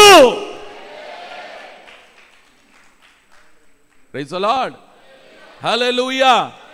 ఆయన చూసిందంతా ఏంటో తెలుసా? కన్నీరు. ఏం చూస్తున్నాడు? కన్నీరు. ఏ వ్యాపారం విషయం అయితే బాధపడుతున్నావో, ఏ ఉద్యోగ విషయం అయితే బాధపడుతున్నావో, ఏ పిల్లల విషయం అయితే బాధపడుతున్నావో, ఏ సమాధానము లేదని బాధపడుతున్నావో, ఏ ఆరోగ్య విషయంలో బాధపడుతున్నావో, నా దేవుడు ఈరోజు నీ కన్నీళ్లు చూడాలనుకుంటున్నాడు. కన్నీరు కారుస్తున్న వారిని చూసి అంటున్నాడు, నేను కార్యములు చేస్తాను. నేను అంటాను, ఏ దేశంలో అయినా ఉండని, ఏ విదేశాల్లో అయినా నీ పిల్లలు ఉండని, ఇక్కడ నిలబడి నువ్వు విడుస్తున్న కన్నీరు ఈ ఆలయములో, ఈ పరిచర్యలో దేవుడు ఖచ్చితంగా కార్యములు నెరవేర్చునుగాక. ఆమేన్ చెప్పండి గట్టిగా. నేను అంటాను, ఈ దేవాలయములో, దేవుడు మనకిచ్చిన ఈ మందిరములో నీ కన్నీరు విడుస్తుంటే దాన్ని బుడ్డిలో దాపెట్టే దేవుడు అంటున్నాడు, నీ కన్నీటి చుక్క ఒక్కటైనా ఈ నేల మీద వదిలేసిపో, దాని జవాబు ఈ సంవత్సరం ముగింపులోపు నువ్వు చూడబోతున్నావు. చూచేటట్టుగా నా దేవుడు నీ కన్నులను తెరుచునుగాక, కన్నులను తెరుచునుగాక, కన్నులను తెరుచునుగాక, కార్యములు చూచుదువుగాక. ఎంతమంది ఈరోజు ఆ కార్యాలు అనుభవించాలనుకుంటున్నారు? చేతులతో కామెంట్ అన్నది చూద్దాం. హల్లెలూయా. ఇంకొంచెం గట్టిగా. సరే, కన్నీళ్లు విడుస్తున్న వారిని ఆయన ఎలా ఎదుర్కొంటాడో ఒక మాట చెప్తాను. ఆ మాట చదువుతారా? కీర్తనలోకి వెళ్ళండి ఒకసారి. 21వ కీర్తన, 21వ కీర్తన, 21వ కీర్తన 3వ వచనం. శ్రేయస్కరమైన ఆశీర్వాదములతో, శ్రేయస్కరమైన ఆశీర్వాదములతో నీవు అతనిని ఎదుర్కొనుచున్నావు. చాలు చాలు చాలు. ఇటు చూడండి, నా వైపు చూడండి. శ్రేయస్కరమైన ఆశీర్వాదములతో నీవు అతనిని ఎదుర్కొనుచున్నావు. ఇటు చూడండి, నా వైపు చూడండి. ఏడుస్తున్న విధవరాలు యేసయ్య దగ్గరికి వెళ్ళిందా? ఏడుస్తున్న విధవరాల దగ్గరికి యేసయ్య వచ్చినాడా? మీరు చెప్పాలా? మాట్లాడండి, ఇంకొంచెం గట్టిగా చెప్పండి. కన్నీళ్లు విడుస్తున్న నీ దగ్గరికి ఆయన వస్తాడా, లేకపోతే నువ్వే ఆయన దగ్గరికి వెళ్ళాలా? నీ దగ్గరకు వస్తాడు ఆయన. నమ్మిన వారు ఆమేన్ చెప్పుకోండి. ఈరోజు నువ్వు కన్నీళ్లు విడువు, నీ దగ్గరకు వస్తున్నాడు ఆయన. ఎలా వస్తాడట? ఎలా వస్తాడంట? శ్రేయస్కరమైన ఆశీర్వాదం. ఆమేన్. ఏ ఆశీర్వాదాలతో? శ్రేష్టమైన ఆశీర్వాదాలతో నీ వద్దకు రాబోతున్నాడు ఆయన. నీ పిల్లల దగ్గరికి రాబోతున్నాడు, నీ కుటుంబానికి రాబోతున్నాడు. నమ్మిన వారు ఆమేన్ చెప్పుకోండి గట్టిగా. నీ వ్యాపారంలోనికి రాబోతున్నాడు, నీ ఉద్యోగంలోనికి రాబోతున్నాడు, నీ పిల్లల వ్యాపారంలోనికి రాబోతున్నాడు, నీ ఇంటికి రాబోతున్నాడు. శ్రేయస్కరమైన ఆశీర్వాదాలతో ఆయన నిన్ను ఎదుర్కోబోతున్నాడు. ఈ జనవరి నెలలో నువ్వు ఎదుర్కోబోతున్నావు ఆశీర్వాదాలను. శ్రేయస్కరమైన ఆశీర్వాదాలతో ఆయన నీ యొద్దకు రాబోతున్నాడు. శ్రేష్టమైన దీవెనలతో నీ యొద్దకు రాబోతున్నాడు. శ్రేష్టమైన ఆశీర్వాదాలతో, ఈవులతో ఆయన నీ యొద్దకు వచ్చునుగాక. ఎంతమంది ఆయన నా యొద్దకు రావాలని కోరుకుంటున్నారో కామెంట్ చెప్పండి చూద్దాం. నువ్వు చేయాల్సిన పని చెప్పండి గట్టిగా. దేంతో ప్రార్థన చేయాలా? ఇంకొంచెం గట్టిగా, ఇంకొంచెం గట్టిగా. కొంతమందికి అసలు నీళ్ళే రావండి, మరి కన్నెండిపోయిందో ఏంటో తెలియదు. కానీ ఇంకొంతమందికి అయితే అసలు ఏమనాల్సిన అవసరం లేదు. వాళ్ళని అలా చూస్తే చాలు వచ్చేస్తాయి పశ్చాత్తాపన. బకెట్లు బకెట్లు గారుతుంటాయి. నేను అంటాను, నీ హృదయం పగలాలి ఈరోజు. నీ గుండె పగిలినట్టుగా ప్రభు పాదాలు పట్టుకో. నీలో ఉన్న ఆ మొండి స్వభావాన్ని కాస్త పక్కన పెట్టు. నీ మూర్ఖ స్వభావాన్ని పక్కన పెట్టు. నీ కఠినమైన స్వభావాన్ని పక్కన పెట్టు. పక్కన పెట్టి ఈరోజు ఆయన పాదాలు పట్టుకో. పాదాలు పట్టుకొని, అయ్యా దయచేసి దయచేసి నా జీవితంలో కార్యం చేయవా. ఒక్క మాటను అడగగలిగితే నా దేవుడు ఎవరో తెలుసా? ఆనాడు హిజ్కియా జీవితంలో చేసిన దేవుడు, హన్నా జీవితంలో చేసిన దేవుడు, విధవరాలు జీవితంలో చేసిన దేవుడు, ఈ పగటి వేళ నీ జీవితంలో కూడా అదే కార్యము నా దేవుడు చెయ్యునుగాక. ఆమేన్ చెప్తారా గట్టిగా? లక్షల సొమ్ము తిన్నారు, నీది నీ చేతికి ఇవ్వట్లేదు. నిన్ను మోసం చేస్తున్నారు, మనుషులను ఆశ్రయించున్నావు, లంచం పెట్టినావు, దానివల్ల ఏ ఉపయోగం కనబడలేదు. కానీ ప్రభు అంటున్నాడు, నా పాదాల దగ్గరికి వచ్చి కన్నీళ్ళు విడువు చాలు. నా పాదాలు పట్టుకో, కన్నీళ్లు పెట్టు, ఏడువు నా సన్నిధిలో. నీ కన్నీటి ప్రార్థన ద్వారా వారిని నీ యొద్దకు నేను తీసుకొని వచ్చి కార్యాలు చేస్తాను. నీకు విరోధంగా మాట్లాడినారు, నీకు విరోధంగా లేస్తున్నారు, నీ కుటుంబాన్ని పాడు చేయాలనుకున్నాడు, నీ వ్యాపారాన్ని దెబ్బ కొట్టున్నాడు, నువ్వు చేస్తున్న నీ వ్యాపారంలో ఉన్న ఆశీర్వాదానంతా దొంగిలించి దుష్టుడు వెళ్ళిపోయి నీ వ్యాపారానికి వ్యతిరేకంగా ఒక వ్యాపారాన్ని ప్రారంభించున్నాడు, నీ వ్యాపారాన్ని దెబ్బ కొట్టున్నాడు, నీకు వెన్నుపోటు పొడుచున్నాడు. ఆ వ్యక్తి నిమిత్తమై నువ్వు బాధపడుతున్నావు. ఈరోజు ఆ బాధ ఏంటో ప్రభు పాదాలు పట్టుకొని చెప్పు. ఆ కన్నీరేంటో ఆయన పాదాల మీద వేయి. నేను అంటాను, నువ్వు ఎంతటి దుర్మార్గుడివైనా, ఎంతటి దోషివైనా ఈ రాత్రి క్షమించగలిగిన దేవుడు నీ కన్నీటి ద్వారా యేసు నామములో శత్రువు చేతికి వెళ్ళిపోయిన నీ వ్యాపారాన్ని నమ్మగలిగితే దేవుడు నేను తిరిగి నీ చేతికి అప్పగించబోతున్నాడు. నమ్మితే ఆమేన్ చెప్పుకో. నమ్మితే ఆమేన్ చెప్పుకోండి. నమ్మితే ఆమేన్ చెప్పుకోండి. నీ శత్రువు చేతికి వెళ్ళిన వ్యాపారం మరలా దేవుడు నీకు తిరిగి ఇచ్చునుగాక. నమ్మితే ఆమేన్ చెప్పుకోండి గట్టిగా. ఏ శత్రువు నీ వ్యాపారాన్ని దొంగిలించున్నాడు, ఏ శత్రువు నీ ఉద్యోగాన్ని దొంగిలించున్నాడు, ఏ శత్రువు నీ యొక్క సహాయాన్ని, నీ డబ్బును దొంగిలించున్నాడు, నీ ఆరోగ్యాన్ని దొంగిలించున్నాడు, వాడి చేతిలో నుండి విడిపించి నా దేవుడు ఈ రోజు నీకు ఇచ్చునుగాక. దానికి నువ్వేం చేయొద్దు, కన్నీళ్లు విడు అంతే. కన్నీళ్లు విడు, కన్నీళ్లు విడు. ప్రభు ఈ మాట ఖచ్చితంగా చెప్పమన్నాడు నీకు. కన్నీళ్లు విడువు, కన్నీళ్లు విడువు, కన్నీళ్లు విడువు, కన్నీళ్లు విడువు. ప్రతి ఆదివారం వాక్యం విత్తబడిన తర్వాత కన్నీటి ప్రార్థనతో నువ్వు ముగించు ఆరాధన. ఆహా, వారమంతా ఉత్సాహగానము చేసెదము, ఘనపరచెదము మన యేసయ్య నామమును. ఆ వారమంతా ఉత్సాహగానమే. గల కారణం ఏంటంటే ఆ ఉత్సాహం రావడానికి నీ కన్నీటి స్తోత్రం. హల్లెలూయా. ఇంకొంచెం గట్టిగా, ఇంకొంచెం గట్టిగా. మూడో విషయం చెప్తాను. ఒకటి, ఆయన ఎప్పుడు కార్యాలు చేస్తాడు చెప్పండి? నీ విశ్వాసమును చూసి. రెండవది, ఆయన ఎప్పుడు కార్యాలు చేస్తాడు? నీ కన్నీటిని చూసి. మూడవది, నీ ప్రవర్తనను చూసి ఆయన కార్యాలు చేస్తాడు. చెప్పండి అందరు, ఏం చూసి కార్యాలు చేస్తాడు? నీ బిహేవియర్, నీ బిహేవియర్, నీ ప్రవర్తన. ప్రభు అడుగుతున్నాడు, నీ ప్రవర్తన ఎలాగుందని అడుగుతున్నాడు. ఒకసారి ఆ మాట చదువుతారు అందరూ, లేఖనాలు తీయండి ఒకసారి. యెషయా గ్రంథం 57వ అధ్యాయం 18వ వచనం చదవండి ఒకసారి. నేను వారి ప్రవర్తన చూచి తిని, నేను వారి ప్రవర్తనను చూచి తిని వారిని స్వస్థపరచుదును. నేను వారి ప్రవర్తనను చూచి తిని వారిని స్వస్థపరచుదును, వారిని నడిపింతును, వారిని నడిపింతును, వారిలో దుఃఖించు వారిని ఓదార్చుదును. ఆమేన్ చెప్పండి గట్టిగా. ఇంకొంచెం గట్టిగా చెప్పండి. మరలా ఇటు నా వైపు చూడండి.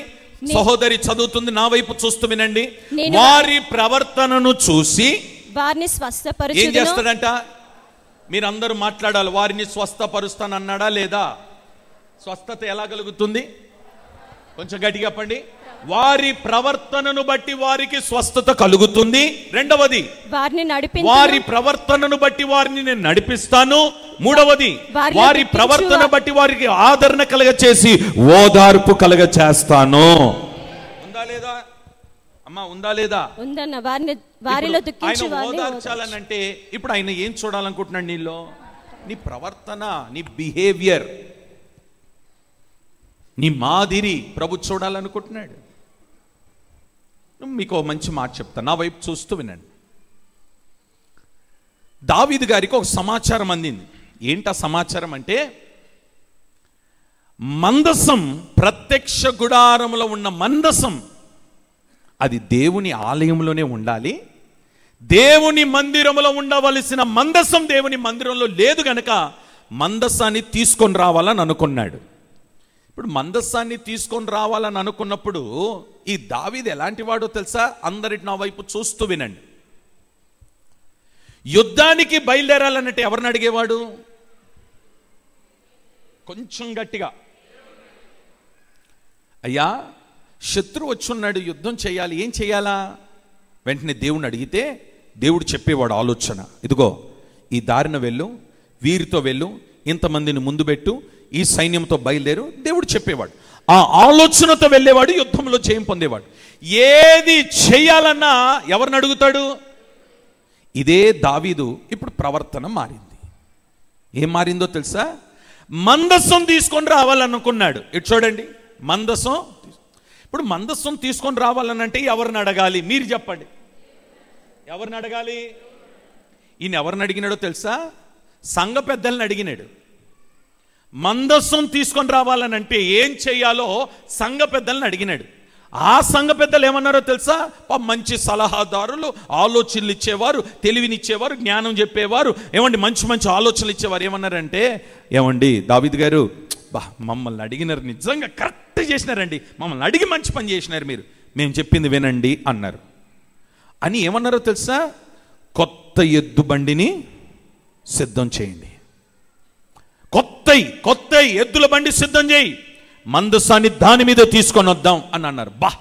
నిజంగా మీకు మందసం అంటే మా ప్రేమ, అసలు ఎంత మంచి మాట చెప్పినారు మీరు అనుకొని ఈ సంఘ పెద్దల మాట పట్టుకొనట ఎద్దుల బండ్లు రెడీ చేసి మందసాన్ని ఆ బండ్ల మీద పెట్టి తీసుకొని వస్తున్నారు. జాగ్రత్తగా వినండి, ఈ మాట మీరు వినాలా. ఎద్దుల బండ్ల మీద మందసాన్ని తీసుకొస్తున్నారు. ఎద్దుల బండ్లు అది పాతయి కాదు, కొత్తదే తీసుకొస్తున్నాడు. తీసుకొని వస్తుంటే ఈ లోపు ఎద్దుల బండి కాస్త అలా ఒరిగింది. ఈ పక్కన సెక్యూరిటీ గార్డ్స్ ఉన్నారే, వీళ్ళు ఏం చేసినారంటే ఒరిగిందని ఒకడు పట్టుకున్నాడు, వెంటనే చచ్చిపోయినాడు. నేను అంటాను, మందస్సం ఎవరిది చెప్పండి? ఒరిగినంత మాత్రం పడిపోతుందా? మాట్లాడాలా? మందసం పడిపోతే పట్టుకోవడానికి నరుడెవడండి? మందసం పడిపోకుండా ఆపగలిగిన దేవుడున్నాడు అక్కడ. ఆమె చెప్పండి గట్టిగా, ఇంకొంచెం గట్టిగా చెప్పండి. మందసం పడిపోకుండా ఆపగలిగిన దేవుడున్నాడు అక్కడ. ఇప్పుడు మందసం పడిపోతుందేమో అని చేతులు పైకి పెట్టినాడు, చనిపోయినాడు. వెంటనే అర్థమైపోయింది, ఓహో, తన ప్రవర్తనను ఒకసారి జ్ఞాపకం చేసుకున్నాడు. వీడు చనిపోవడానికి గల కారణం నేను ఎవరిని అడగలేదు. మాట్లాడండి. మీకు ఒక విషయం చెప్పనా? మందసం ఎద్దుల బండి మీద కాదు, యాజకుని భుజం మీద మోయబడాలి. చెప్పండి, దేని మీద ఉండాలా? ఇంకొంచెం గట్టిగా చెప్పాలా? ఏమనుకోబాకండి, మీకు మంచి మాట చెప్పు. మందసం ఉండే ఈ వేదిక ఎవరు శుభ్రం చేయాలా? మామూలుగా సింపుల్ క్వశ్చన్, సేవకులు చేయాలా? సేవకులు చేయకుండా కొత్త ఎద్దుల బండ్లు తీసుకొచ్చి మందసాన్ని దాని మీద పెడితే ఒరగకుండా ఉంటుందా? ఒరిగిందని చెప్పి ఎవరో పట్టుకోబోతుంటే చావకుండా ఉంటాడా? చెప్పండి. యాజకుడు చేయవలసిన పని యాజకుడు. మందసం ఎవరు మొయ్యాలా? యాజకుడు మొయ్యాలా. మందసం ఎవరు భుజం మీద పెట్టుకోవాలి? సేవకుడు పెట్టుకోవాలి. సేవకుడికి మందసం బరువు అవుతుందని చెప్పి ఎద్దుల బండి మీద పెట్టినారు. ఇప్పుడు ఎద్దుల బండి ఏమైంది? ఒరిగింది. ఎద్దుల బండి ఒరగడం మాత్రమే కాదు, ఒరిగిన దాన్ని అయ్యో పడిపోతుందని పోయినాడు. ఏమైపోయింది? మరణం సంభవించింది. వెంటనే ఆ మందసాన్ని తీసి పక్కన పెట్టేసి, అయ్యా ఈ మందసాన్ని నేను ఎద్దుల బండి మీద మోయడానికి నీ ఆలోచన అడగకుండా నా ప్రవర్తనలో మార్పు వచ్చి మనుషుల దగ్గరికి వెళ్ళినాను, ఈ ఆలోచనతో తీసుకుని వెళ్ళి నష్టపడిపోయినానని వెంటనే ఏం చేసినాడో తెలుసా? ఆ మందసాన్ని ఆ ఊరిలో ఉన్న ఒక భక్తి కలిగిన వాడిని ఇంట్లో తీసుకుని వెళ్ళి పెట్టినాడు. జరిగింది ఏంటో తెలుసా?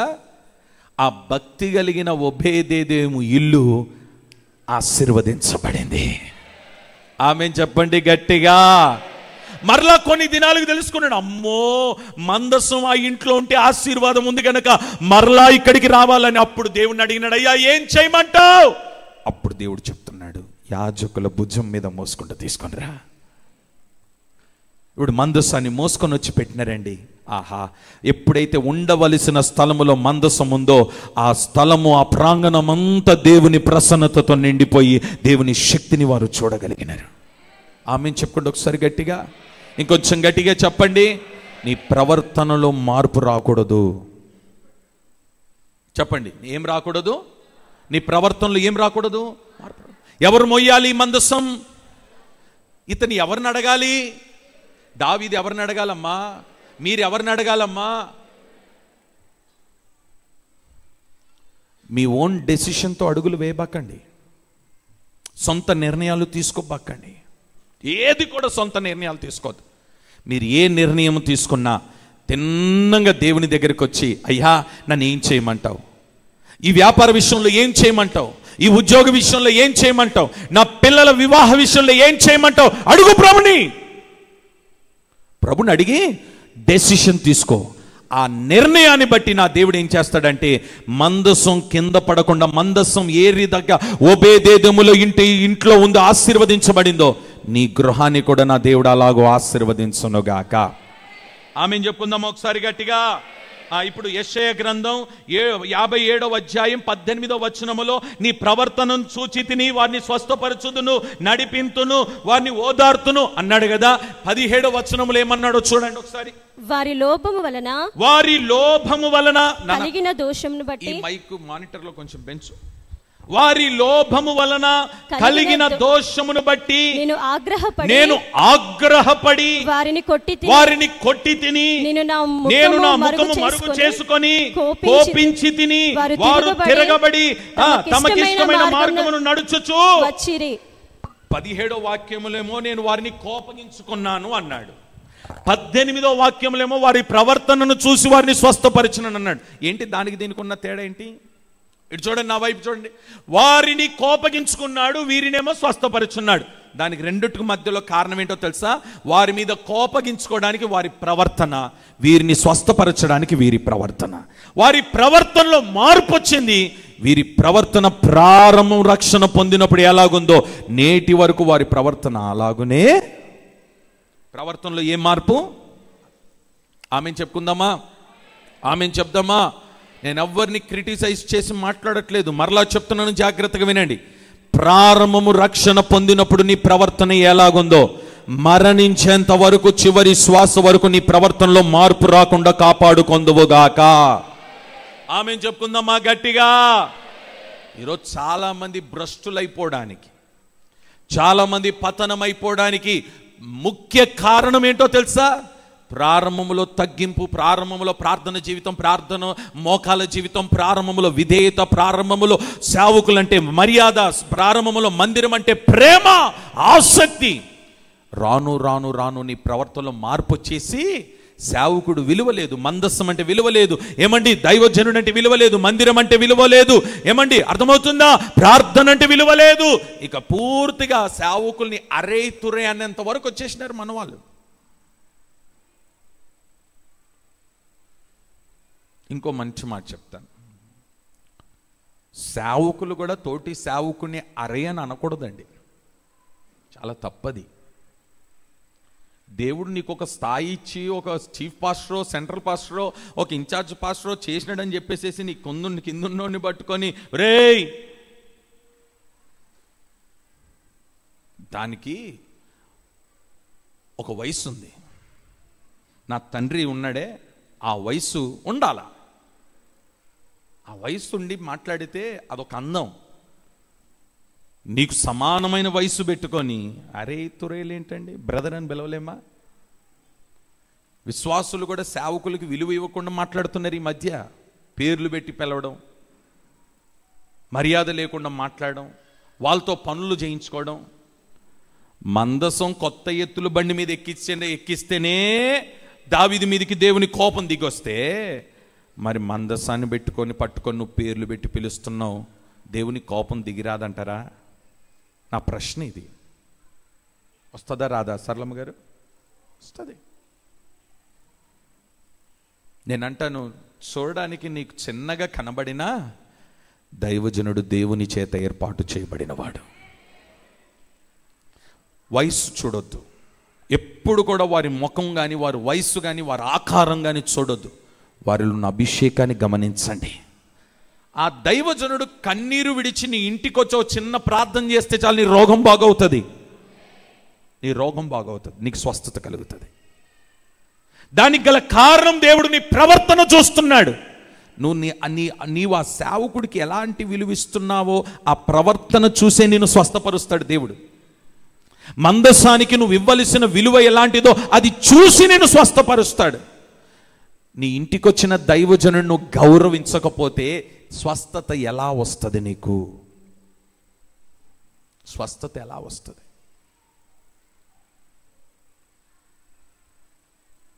స్వస్థత ఎలాగొస్తుంది? ఈరోజు నీ ప్రవర్తనలో మార్పు వచ్చునుగాక. ఓ మాట చెప్తాను.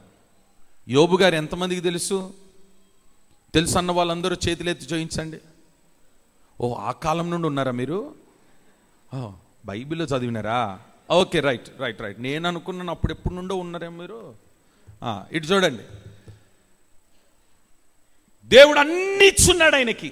ఇచ్చినప్పుడు ఉదయకాలం లేచి ప్రభువా నీవు ఇచ్చిన వాటన్నిటి కొరకు, జాగ్రత్తగా వినండి, అన్నీ పోయినాయి. పోయినంత మాత్రం స్తోత్ర ప్రార్థన మానుకున్నాడా? బలిపీఠం కట్టడం మానుకున్నాడా? ప్రవర్తనలో ఏమైనా మార్పు వచ్చిందా? మాట్లాడండి. భక్తిలో ఏమైనా మార్పు వచ్చిందా? మాట్లాడండి. ఏమంటున్నాడో తెలుసా? ఇచ్చినది నీవే, తీసుకున్నది నీవే, మహిమ నీకే కలుగునుగాక. అక్కడితో ఆపేసినాడా? అయ్యా నా శరీరం ఎముకలను విడిచిపెట్టి వెళ్ళిపోయినా పర్వాలేదు, విడిచిపెట్టిన వెళ్ళినా ఒకరోజు ఈ కన్నులార నిన్ను నేను చూస్తానయ్యా. ప్రవర్తనలో ఏ మార్పు రాలేదు. దావీదు గారు ప్రవర్తనలో మార్పు వచ్చింది తెలుసా? ఎటు చూడండి, నా వైపు చూడండి. సెటిల్ అయిపోయినాడు, మొత్తం రాజ్యం సెట్ అయిపోయింది, అంత ప్రశాంతంగా ఉన్నాడు, మంచి చల్ల గాలి, హాయిగా ఉన్నాడు, హ్యాపీగా సింహాసనం మీద కూర్చున్నాడు, యుద్ధాలేం లేవు. ఏం చేయాలో అర్థం కాక సైన్యాధిపతిని పిలిచి, హలో బాబు ఇట్రా, మనం బాగా అక్కడక్కడ ఎకరాలు కొనిపెట్టిన మా డాక్యుమెంట్లన్నీ పట్టరా, అర్థమవుతుందా? అన్ని పట్టరా, అన్ని లెక్కలై, రథాలు ఎన్ని ఉన్నాయి మనకి, గుర్రాలు ఎన్ని ఉన్నాయి, ఏమండి డబ్బు ఎంత ఉంది, ఫిక్స్డ్ డిపాజిట్లు ఎంత పెట్టుకున్నాం, అన్ని లెక్కాయి. ఆయన ఏమన్నాడో తెలుసా? సైన్యాధిపతి, అయ్యా ఒకసారి ఆలోచన చెయ్యి, నువ్వు గొప్పోడు ఎప్పుడు అయినావు? ఆస్తి ఎప్పుడు వచ్చింది నీకు? నువ్వు గొర్రెల దొడ్డిలో ఉన్న గొర్రెల కాపరివి కాదా? ఇంతటి వాణ్ణైనా నిన్ను ఈ స్థాయికి తీసుకొచ్చినాడే దేవుడు. ఇప్పుడు దేవుడు నేను లెక్క అడిగితే ఏం చెప్పుకుంటావు? నీకు లెక్క ఇప్పుడు అవసరమా? నీకేమైనా తక్కువైందా? ఆహారానికి కానీ, రథానికి కానీ, సైన్యానికి కానీ, దేశం కానీ నీకేమైనా తక్కువైందా? దేవుడు నిన్ను ఇంత గణపరిచిన తర్వాత నీ ఆస్తి లెక్కలు అడుగుతున్నావేంటి? ఇదిగో నా మాట నువ్వు వద్దు అన్నాడండి. అప్పటికి అన్నాడు, రేయ్ ఏమనుకుంటున్నావురా? నేనేమనుకుంటున్నా? లెక్కబెట్టా. సరే పాపం, ఇక రాజు కదా, గడగడలాడిపోయి లెక్క పెట్టినాడు. ఈయన లెక్క పెట్టడానికి పోయినాడు, ఇంకొక ఆయన ఈయన లెక్క పెట్టడానికి వచ్చినాడు. చూడండి ఎట్లా జరిగిందో. ఆయనేమో లెక్క పెట్టడానికి బయలుదేరినాడు, దావీదు గారిని లెక్క పెట్టడానికి ఇంకొక ఆయన వచ్చినాడు. ఆ దైవజనుడు ఏమన్నాడో తెలుసా? హలో దావీదు గారు, ప్రభు నీకు 3 లెక్కలు చెప్పమన్నాడు, లెక్క పెట్టుకుంటావా అన్నాడు. ఏంటయ్యా, ఏం లెక్క పెట్టాలా? చదువమ్మా, లెక్కలేంటో చదువమ్మా. చదువుతావా? అధ్యాయం చెప్పు. 2 సమూయేలు 24వ అధ్యాయం. 2 సమూయేలు 24వ అధ్యాయము మొదటి వచనము నుండి. ఇంకొక మారు యెహోవా కోపము ఇశ్రాయేలు మీద రగులుకొనగా ఆయన దావీదును వారి మీదకి ప్రేరేపణ చేసి, నీవు పోయి ఇశ్రాయేలు వారిని యూదా వారిని లెక్కించమని అతనికి ఆజ్ఞ ఇచ్చెను. అందుకు రాజు తన యొద్దనున్న సైన్యాధిపతి అయిన యోవాబును పిలిచి, జనసంఖ్య ఎంతైనది నాకు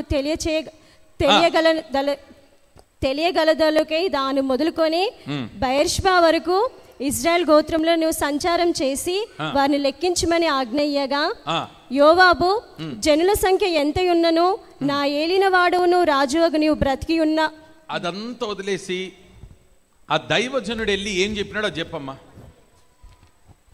నీవు పోయి దావీదుతో ఇట్లనుము, యెహోవా సెలవిచ్చినదేమనగా 3 విషయములు నీ ఎదుట పెట్టుచున్నాను. ఎన్ని లెక్కలు? 3 విషయాలు నీ ఎదుట పెట్టమన్నాడు. ఏంటది? వాటిలో ఒకదాని నువ్వు కోరుకుని ఎడలా. చూస్తున్నారా? ఏదో ఉంటది, చూస్ ద బ్లాంక్సా ఏదో ఉంటదిగా, చాయిస్ ఒకటి ఇస్తారు కదా. 3 విషయాలు ముందు పెట్టి ఒక్కటి సెలెక్ట్ చేసుకోమన్నాడు. చూడండి, ఈయనేమో లెక్క పెట్టడానికేమో ఆయనను పంపినాడు, ఈయన లెక్క చూడడానికి దేవుడు దైవజనుడిని పంపించినాడు. ఈ దైవజనుడు ఏమన్నాడో తెలుసు? 3 విషయాలు నీ ఎదుట ఉంది, అది ఏది కావాలో నిర్ణయించుకో.